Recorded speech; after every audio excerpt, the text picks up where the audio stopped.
Kicked out as a teen for false rumors spread by my brother, years later parents see my success, and demand money after they abandon me.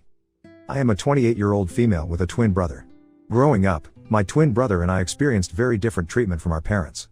My parents genuinely seemed convinced for some reason that my brother was destined for greatness, while I was the so-called black sheep, just because I was more interested in playing sports or making new friends than studying. They constantly compared us, which was demoralizing and bruised my self-esteem from a young age. As a child, I had to watch my brother have extravagant parties on our birthday with his friends while I was treated like an afterthought. He often had sleepovers with his friends, while I was never even allowed to bring my friends back to our place. To be honest, I loathed every minute of my childhood. The only person in the family who seemed to care about me was my grandmother. When she visited us, she always brought me my favorite chocolates and occasionally slipped a few dollars to me so that I could treat myself later. As the years passed, this blatant favoritism for my twin brother gradually transformed into emotional abuse directed at me. My parents would openly mock my grades and belittle my hobbies. It felt as though no matter how much I tried, I could never meet their expectations of being the perfect child. Although I was good at sports, they barred me from participating in extracurricular activities as they wanted me to concentrate only on studies just like my brother. It was frustrating, and I felt helpless as a child. Later in my sophomore year, I got grounded yet again, and this time, the crime? Having Snapchat on my phone. I had done absolutely nothing wrong except like all teenagers at my age I had downloaded this app to stay connected with my friends. However, according to my parents, this was a huge crime and a breach of their trust as they had forbidden me from communicating with my friends. They went batshit crazy on me and threw all my stuff around the room. They then took the doors of my hinges and told me that I would have no privacy as long as I lived under their roof. Watching my parents abuse me this way, my twin brother instead of supporting me made my life worse. The toxic environment created by our parents' unjust actions allowed him to exploit the situation to his advantage. He adopted a pattern of lying about me, falsely accusing me of things I never did so that he could get away with everything. If he stole something, he'd effortlessly shift the blame to me, and my parents, already inclined to believe the worst about me, readily accepted his lies. He would demean me in front of my friends at school and would make fun of my appearance. Despite this, I had a wide circle of friends at school because I was approachable and open to making connections. My twin, however, struggled socially, and he started to resent that I could talk to people while he, as an introvert, felt awkward. This jealousy reached a boiling point during our 14th birthday party when no one showed up for him on his birthday. I have no idea why his friends did that to him, but in stark contrast, my friends took me out for ice cream and I had an overall wonderful day. This infuriated my brother further. To take revenge, my brother began to spread false rumors at school about me where he would portray me as a spoiled brat. He would falsely tell everyone that I was allegedly physically abusing him at home since our parents loved him more. Unbeknownst to me, he took things to a disturbing level. To fabricate evidence, he would punch himself, purposefully inflicting injuries like a black eye or bruised shoulder. The next day, he would confidently walk into school, displaying the self-inflicted injuries as proof of my supposed violence and make up stories. Whenever our parents questioned him about the injuries, he would lie saying that it was due to innocent activities like playing football with his friends. The lies and his alleged black eyes started to gain traction, and people began to believe his distorted version of events. It wasn't long before whispers started circulating, and even my friends began to look at me with suspicion. At first, I noticed subtle changes. Friends who once chatted with me in the hallways suddenly became distant. Invitations to group hangouts became fewer and farther between. It was like a switch had been flipped, and people were hesitant to associate with the supposedly spoiled girl accused of violence. One day, I mustered the courage to ask my ex-best friend why things had changed between us. She opened up about how my twin brother had been spreading rumors about me. She revealed the detailed lies he had told everyone, accusing me of things I had never done. I was shocked to hear her words. The feeling was a mix of disbelief and betrayal, as if the ground beneath me had given way. My brother, someone I grew up with, was spreading lies about me, accusing me of things I would never even dream of doing. It was a betrayal that cut deep, leaving me with a knot in my stomach and a heavy heart. I confronted my brother the day after our school, but he chose to ignore me. I begged him to stop lying about me, but he smirked at me and told me that I deserved to rot alone. I was at a loss for words because his lies and behavior were starting to scare me. I wanted to talk to my parents, but I was afraid that they would believe my brother over me. The isolation stung, especially because I had always been open to making friends. It felt like my brother's jealousy-fueled lies were tearing down the connections I had built over the years. Teachers, too, began to catch wind of the rumors. It was a surreal experience, as if I were living in a parallel reality where my true self was overshadowed by the malicious stories spun by my own twin. The lies had grown beyond mere teenage gossip. They were now shaping how people truly perceived me. The nasty rumor quickly reached my principal's ears, and then my worst nightmare came true. The principal immediately called me and my brother into his room as well as our parents so we could discuss these alleged rumors. I sat there, heart pounding, as the principal demanded the truth. I hoped my brother would finally come clean, but instead, He doubled down on the lies. He straight up told the principal that, yeah, the rumors were true and painted me as this bully who went around beating him up when our parents weren't around. I couldn't believe it. Shock washed over me as my brother continued spinning this twisted story about how I was angry at him for getting more love from our parents. It was all a bunch of lies, but he stuck to his story like glue. My mom began to cry hearing my brother's story, holding on to my brother like he was some kind of hero. My dad tried to comfort my brother, telling him that it was brave for him to speak up and that he was not going to make sure that nothing would ever happen to him after that day. I tried to defend myself, pleading with the principal that it was all made up. I felt like I was drowning in a sea of accusations, desperately trying to swim to the surface. But my brother kept at it, insisting that I was this angry, violent person taking out my frustrations on him every day. My mom's tears kept coming as she held onto my brother, giving me accusing looks. It was like fighting against a wall of belief in my brother's made-up story. My principal reprimanded me strongly, saying the school didn't tolerate bullying and these were grounds to suspend me.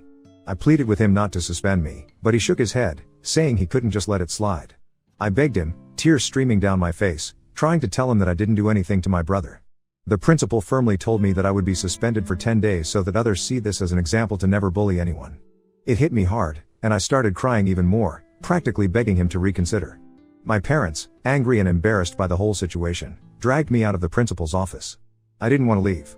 I wanted to plead my case, and make them understand, but they were having none of it. We left the school, my heart heavy with frustration and humiliation. When we got home, things took a drastic turn. My dad started packing up my stuff out of the blue. I was shocked, confused, and had no idea what was happening. My mom asked him what he was doing, but he just shouted that he couldn't let me live in the same house as my brother anymore. I was crying, practically on my knees, and pleaded with my brother to tell them the truth, but he stayed cold, unmoved by my emotions. My dad continued packing my things and then threw the suitcase into our foyer. I clung to my dad's legs, still begging him not to throw me out. It was like a nightmare unfolding. He told me that a bully like me didn't deserve to live in his house and that he would ask his mother, my grandmother, to come and pick me up if she wanted to do that. It felt like the world had crumbled beneath me. I stood there in shock, surrounded by my belongings scattered in the foyer, kicked out of my own home. Eventually, my grandmother did show up. She gathered all my things and helped me place them in the car. Helping me into the passenger seat, she made sure I had my seatbelt on before walking towards my parents' front door. She rang the doorbell, and when my dad opened the door, she started to yell at him for treating me this way. With stern determination, she warned him that if he ever approached me or tried to contact me again, she wouldn't hesitate to involve the police or the CPS, since what he had done to a child like me could potentially wind up with him in jail. My mother, attempting to deflect blame, told her that it was my fault. However, my grandmother wasn't having any of it. She stood her ground, defending me, emphasizing that I was just a child who didn't deserve to be treated in such a heartless manner. That was the first time in my life I felt how powerful my grandmother was. She didn't cower down to my parents, and unlike what they believed, she trusted me. Eventually, we drove away, leaving behind my home, the only place I had ever grown up in. I can't even begin to put into words how indescribable the pain I felt during that time. I remember just crying on the bed and not eating anything despite how much my grandmother urged me to. I told her what my brother had done and she was shocked as well. She assured me that she believed my side of the story, and I was happy that I at least had one person who had my back. When the 10 days of suspension lifted, the prospect of returning to school felt like stepping back into a lion's den. As I entered the familiar hallways, the faces of my classmates spoke volumes: judgment, whispers, and sidelong glances. The weight of the false accusations continued to linger in the air. Meanwhile, my brother blatantly ignored me and acted like I didn't exist. He had become friends with a few people who believed his side of the story and saw him as the victim of my attacks. No matter how much I tried to tell my side of the story to anyone, it fell on deaf ears. I was an outcast, branded with an unjust label that clung to me like a shadow. No matter where I went, the classroom, the cafeteria, the corridors, the eyes that met mine were filled with disdain and mistrust. I became a loner. I would keep my head down and attend all my classes, have lunch alone in the cafeteria, and would straight go back home. I had no friends, and it felt like everyone pretty much didn't want me there. Throughout all this, my parents never once called to check up on me. My grandmother would constantly remind me that this was not my fault and that life would eventually be okay. I graduated high school with good grades and was looking forward to college, where hopefully I would have a better life. It was only when I went away to college that I first experienced what freedom felt like for the first time. No one was watching over my shoulders, no one was comparing my grades, and no one was trying to compete with me. I met people and formed friendships with like-minded individuals. Despite the emotional and physical scars I had sustained over the years due to my family and peers, I concentrated on putting it all behind me and enjoying this college experience as much as I could. During this time, I discovered my knack for content writing. I had always been someone who wanted to be a writer, but I wasn't sure if it would be sustainable for a long time, hence I decided to ditch my dream. But to earn some side money, I decided to start writing as a freelancer. I signed up on various freelancing sites which helped me secure jobs from prominent clients. This is how I slowly started building a portfolio of my work. Throughout college, I maintained this side hustle and never asked for a penny from my parents. When I graduated from college, instead of getting a corporate job, I realized that I could pursue content writing as a full-time job. I was doing quite well because of the multiple clients and the long-term professional relationships I had with them, which allowed them to rope me in multiple projects of theirs. Having a legitimate freelancing career not only made me financially independent, but also allowed me to travel the world as a digital nomad. Traveling helped heal me from my past. Even though it was definitely not easy, I saved up as much as I could and took a chance on myself. Over the years, I have seen so much of the world, and yet I have so much of it left to see. The only person who I considered my family throughout all this was my grandmother, and I absolutely adored her. She was very sad when I moved out, but she understood that I needed to be independent on my own. Despite my hectic schedule, I would make it a point to be there for her whenever I could. I would visit her on the weekends, often sharing meals together or simply sitting on the porch, engrossed in conversations that ranged from childhood tales to more recent happenings. On weekends, I would dedicate entire afternoons to helping her with household chores or accompanying her to the local park for a leisurely walk. Recently, I got done with one of the most important projects of my career. I can't mention the brand, but I was extremely lucky to write blogs and product descriptions for them. After the project was done, I requested the team I worked with to leave me positive reviews on my websites, which they were more than happy to do so. I then took screenshots of some of their reviews to post on my Instagram, as I knew working with this brand was a huge deal. As expected, a lot of other content writers reached out to congratulate me on my professional success and even reposted my story to help spread the word. This is how I started getting messages from strangers who also needed help with their website. My relatives noticed this as well, and some of them reached out to congratulate me. Eventually, I was contacted by my college's principal. He had reached out to me after seeing that I was doing so well and wanted me to come to college for a seminar to talk to students about building a career as a content writer. I was quite nervous as I don't do well when it comes to public speaking, but I decided to take a chance and agreed. When I found myself standing before eager faces, sharing my experiences and insights, I felt like my life had come full circle. I spoke in my speech about the struggles I faced and how I worked hard to sustain myself despite all the hard days. It was honestly a very fulfilling experience to empower others and contribute to the growth of the writers community. Some of my clips started going viral on Facebook groups as people reasoned with it. It felt good to be finally recognized for my hard work. Last week, I was invited to speak at a local news channel. It was a show about the benefits of content writing, and they invited me to share my journey and insights with their viewers. I was a bit nervous but also excited for the opportunity. During the show, I talked about my experiences, the importance of client reviews, and how a simple appreciation post could open doors to incredible opportunities. The opportunity to reach a broader audience and inspire more individuals in the field was both humbling and exhilarating. When it finally aired, I shared some of these clips on my Instagram also, as I was proud about being invited to a TV show. This is how my relatives and cousins started finding out how well I was doing in my career. You see, because my parents never talked about me to anyone, they had no idea that I was working with popular brands and getting invited to TV shows. This is how word quickly spread within my family. I guess this TV interview must have finally reached my parents' ears also, because just a few days later, I was working on another project and had my phone on silent. When I was done with my work, I checked my phone and to my surprise, there were 6 missed calls from my mom. I was honestly shocked to see her name on my phone, as it had been a long time since she had called me. After all those years of silence, I couldn't fathom why she was calling me. I hesitatingly called her back and she picked up immediately. I asked her if everything was okay and my mom started to congratulate me. My dad, probably sitting right there with mom, jumped into the conversation also. He started to inquire about my life and well-being, and I answered their questions without much thought. It didn't strike me as unusual until they began to ask how much I was earning these days. I told them that it was none of their business, and my dad replied that we were family, so I shouldn't feel shy telling them my income. I told him that I was doing well financially. Hearing this, my mom then began to say how hard their life was these days. My brows furrowed in suspicion. Basically, here is how our conversation pretty much went. Mom, we are retired now and we have been wanting to renovate the house for a while now. It's not in the best shape, but we have no savings left. Me, okay mom, your success has given us hope.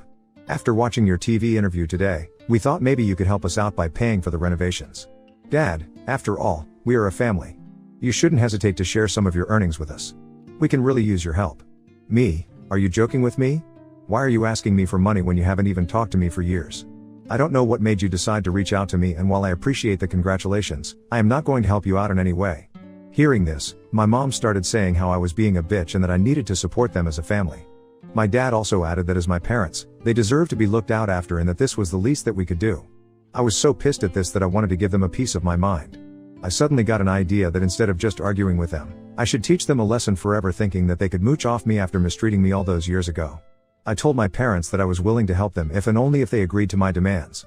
My dad curiously asked me what it was. Without hesitation, I laid out my demand. If they wanted my help, they had to publicly admit, in front of our family and friends, that my brother was the mastermind behind the hurtful rumors that had tarnished my reputation. I wanted them to humiliate my brother the same way they had humiliated me in front of everyone by believing his lies and manipulations. I wanted them to take accountability for their actions and acknowledge the pain they had caused. Hearing my impossible condition, my dad began to question the necessity of such an admission. My mom told me how this was all quite unnecessary and that we could have a private discussion without involving others, but I held my ground.